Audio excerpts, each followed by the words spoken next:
people with extremist opinions who are pushing those protests. I don't think the protests are really about the Prophet Muhammad. I think they have a lot more to do with local politics, with American foreign policy, and with feelings of humiliation and being basically not treated with dignity, not treated as part of society, as being able to politically participate. So there are a lot of feelings of marginalization and alienation, and I think this movie is more of an excuse for people to come onto the streets and vent those feelings.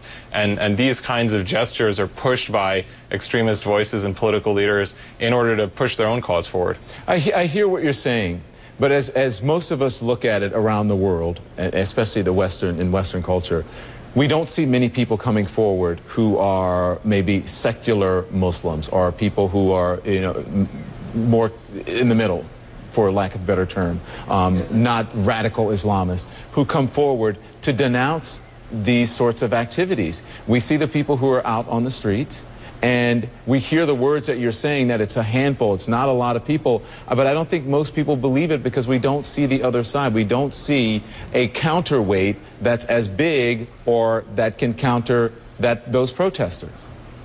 Well, I think the counterweight is there. We're just not paying attention. We tend to show things that feed into a narrative of what we expect the Muslim world to be. Pakistan is a country of about 190 million people. 10 or 20,000 people on the street is not a huge number of people. At the same time, there have been massive protests in Benghazi, Libya, 30, 40,000 people, which is a huge percentage of the population of a tiny country like Libya. And they've been coming out protesting against the killing of Ambassador Stevens. They've been protesting against extremism. They've been protesting against radicalism. Every major religious leader across the Muslim world, pretty much across the board, has condemned violent protest, has condemned calls for extreme action and radicalism. It's just a question of what we're paying attention to, and we tend to focus on the things that produce the best images on TV. I want to read something from the New York Times. In his article in the New York Times, columnist Roger Cohen writes this. He says, the Muslim world cannot have it both ways. It cannot place Islam at the center of political life and, in extreme cases, political violence, while at the same time declaring that the religion is off limits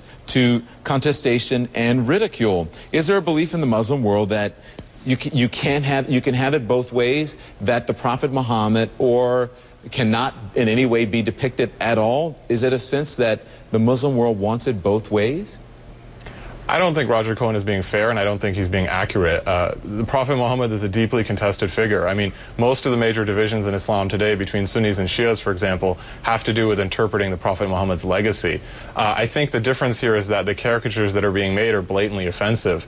It's not about meaningful criticism and debate. It's about mockery and humiliation. And for a small percentage of Muslims, and I have to underline that, a very small percentage, that kind of caricature and mockery is not separable from the kind of treatment their countries and societies have received. So for Egyptians who are storming the U.S. Embassy, is it really about the Prophet Muhammad, or is it about what they perceive American foreign policy to be? I think those are questions that we haven't really separated out in our heads. I do agree that there needs to be more of a conversation about religion. There needs to be more of an honest conversation.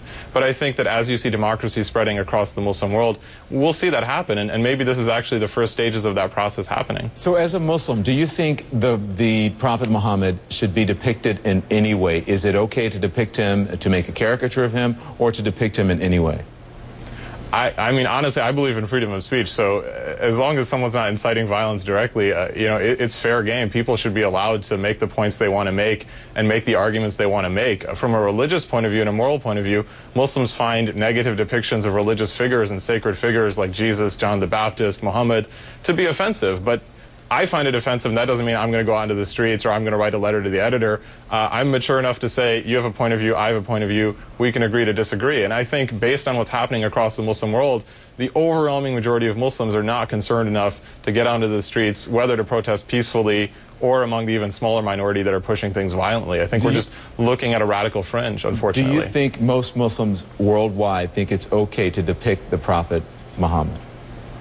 I don't think they agree with the ability to depict him, but at the same time, there are differences within Islam. A lot of Shia Muslims, for example, don't have the same taboo around depicting the Prophet Muhammad in images. There are also movies that are made about the Prophet's life and sacred figures in Islamic thought. I think this has a lot more to do with political grievances, with anger, with democratization, with opening up a political process for the first time. And really, these are societies where people are beginning to see their chance to really influence society and the state. And so it's going to be messy along the way. And this is unfortunately another one of the bumps along the road to more democratic and more sophisticated societies. Great conversation. Haroon Moghal, thank you very much. Thank you. Yeah.